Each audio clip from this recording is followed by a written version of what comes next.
Alright, this is part 3 of the toolbox tour. Got a couple segments because got a bunch of junk. Like I mentioned, this is the personal drawer. Got a bunch of stuff of mine in here that I save forever. A bunch of personal stuff. Pocket screwdriver, scissors. You got the Mantis.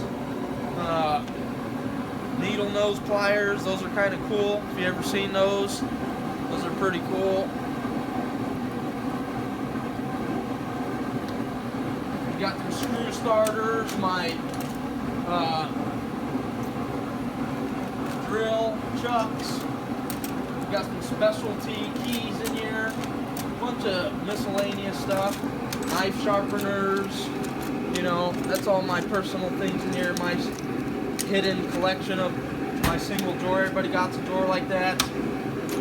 In here we got more specialty items. That's a hydraulic clutch tool, disconnect tool, that's for Fords. You got the spark plug checker. You got the door clip removal tool for when you're doing manual doors. A bunch of specialty drivers. You got the Ford power steering seal installer for Fords. Those nylon seals that go on the threaded portion for the Ford power steering pumps. Pivot pin removal tool for GM tilt wheels. We got another brake spring tool in here for the brake cable to remove it. We got a specialty holder for a steering lock. These are square drive bits. That's 3/4 and a 3/8 or 19 mil drive. And this is a 7/16 3/8 drive, and that's a 1/4 inch 5/16 3/8 drive. Or no, 9/16 3/8 drive, 7/16 1/4 inch drive. You got the oxygen sensor chaser tool in there. So when your O2 threads get fucked, you fucking chase them with that, so you fix them.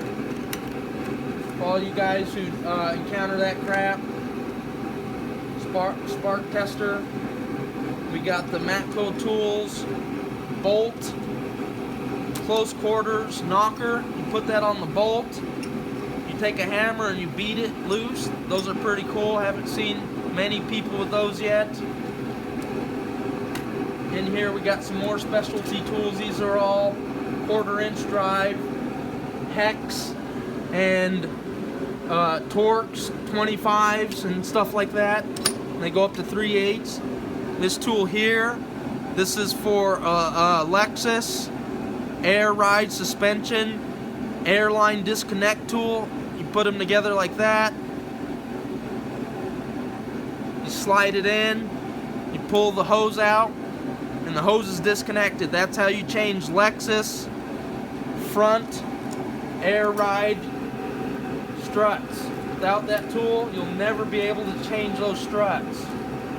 Although I'm sure they have a special tool, I had to make mine.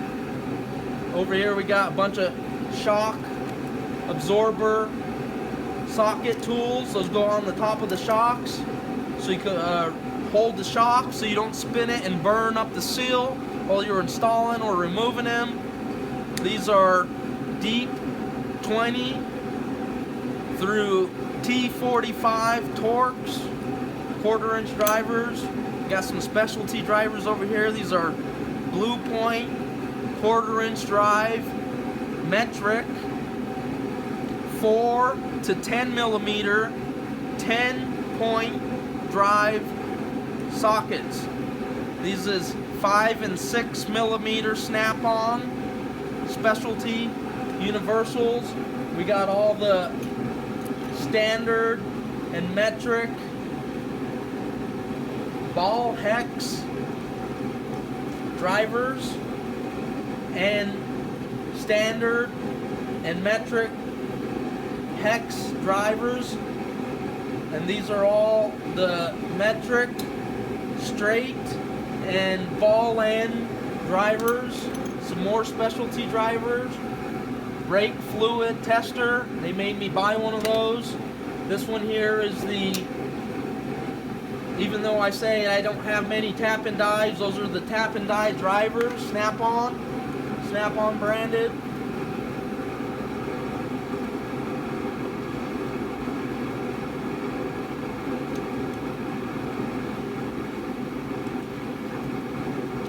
Snap-on bottom. So these are the E-Torx. Had to buy some extra ones.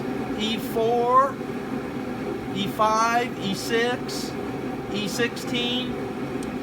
And this is the big one, E18. I know they got bigger. This is an E10. Sometimes you need just the straight E10 because most of the time the E10 is on a 3/8 drive and you can't get the profile or the body on to the area you need to remove the fastener. Okay, and this is a E12 and an E10 and an E8. Those are all universal Snap-ons. Those are $55 a piece. Those are not cheap. Same with those. Next door down, we got some oil stuff, some oil cap tools, some oil sender tools, the oil filter cutter. We got some specialty lubricants over there that I save over the years and over the time of all the jobs I do. Oil filter cutter. This is the Ford and other transmission fluid fill adapter tool. This is a wheel sizing tool so you can check your bolt pattern. Bushing driver, line disconnect tool, some more wheel lock tools. We got the clutch cylinder pin removal tool, so when you're doing your clutch or slave cylinder, they got a little pin. You don't have to fight it no more. You just turn the thumb wheel and there goes your dowel pin in and out. These are Matco branded 4-piece O-ring removal tools so you don't damage the O-ring. I guess they come out with these now instead of using a pick or a screwdriver, so you don't have to damage the O-ring no longer. I've used them numerous times. They seem to work pretty swell, so that's why I bought them. Over here we got the this branded tool is the Pigmat Forma funnel. Seems to work pretty good. Used it numerous times. Pigmat. Need to make a funnel. There it is. Over here we got a bunch of driver bit sets, just in case we break some or lose some or need to replace some. Over here we got a bunch of electrical. You got the relay test jumper kit. You got 2 different kits, the 815 and the 810, so just in case I need to be covered on different types of relays. I've used those many times. Got the Power Probe soldering kit.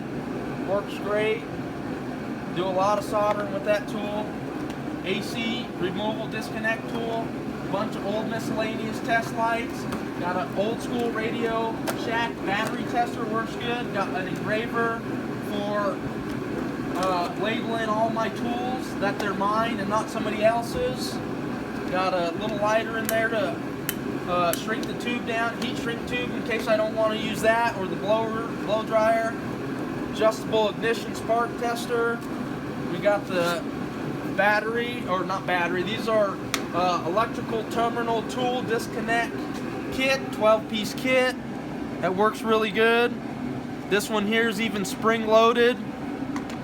Use that one tons of times. Works really well. Oh wait, excuse me, this one's a spring-loaded one. You just push it in, and the terminal pops right out. Really slick. Over here we got a bunch of more specialty electrical back probe sets. These are Fluke branded back probe needle point adapters, so you just put those on the end of your multimeter. And this is a Moeller branded probe just to test. It got a plastic sheath all the way down to here. It's It's really sharp, it's really good. I prefer that one out of most. You just put that on the end of your multimeter lead. Same with these. These are Pomona branded needle point. You take that, lay your wire inside, you pin it, and you're into the wire testing your stuff. Over here we got the master relay bypass kit. You just pop those in, hit the switch, and the relay turns on. So if you think you got a bad relay, that's a quick way to find out if the circuit's working and if whatever you're powering up with the circuit operates. This is a fuse block connector test leads. You just put that in the fuse and you can do whatever you want, test them. You got the Snap-on branded back probe adapters. These were really slick, really tricked till I bought them and I found out that the probes are just way too big to be used on anything. But one day we might find a use for them. These heads are way too big, and I don't know. I just don't see these being used in an everyday diagnostic field. You know, not in the field. Maybe for show and tell, but I don't think those are well thought out designs. They're just too big and bulky for an everyday use. I have a bunch of other back probe tools that I prefer, and those ones are not my first choice for back probing something with. But Snap-on says they work, so that's why I got them. You got the relay tester, diagnostic relay buddy. You just pop your relay in there, put that on 12-volt battery terminal, and it goes ahead and tests the relay for you. This tool earlier, I was mentioning it out for my heavy weighted piece of metal in here. I take my piece of metal, I put my wires on there. It's a sturdy surface. I got them covered up with shrink wrap so it doesn't hurt nothing. So when you're soldering the wires, it doesn't penetrate through the wires while they're melting them down while you're running the heat through there, and it works really good. This is a Matco branded or Lyle branded, helpers. Third hand. Got the Pittsburgh branded Noid light kit. You know, I've used this numerous of times. It works really swell for pinpointing bad injectors or your idle air control. It's an IAC tester also, and it got the lead for it so you can glue it to the window with the fiber optic, and you don't have to have two people checking it. You can just set it all up, crank the engine, and if you see it flashing, there you go, it works. More spark testers, numerous spark testers. We got the inline spark tester.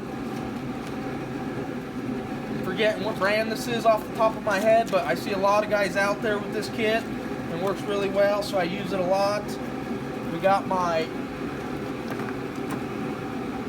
digital readout Snap-on test light, and we got my old school, just regular old lamp lit test light. So you gotta have, I'd say, at least one test light if you're out there doing electrical.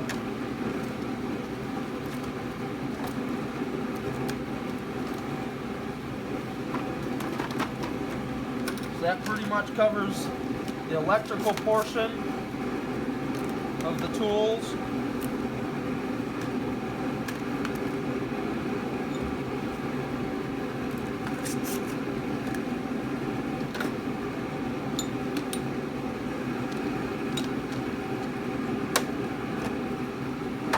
This one, we got most of my blow moldeds in here. We got the oil pressure.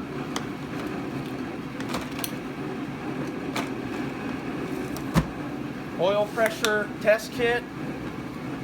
This works really swell. Pittsburgh branded, or US General, whatever you want to say.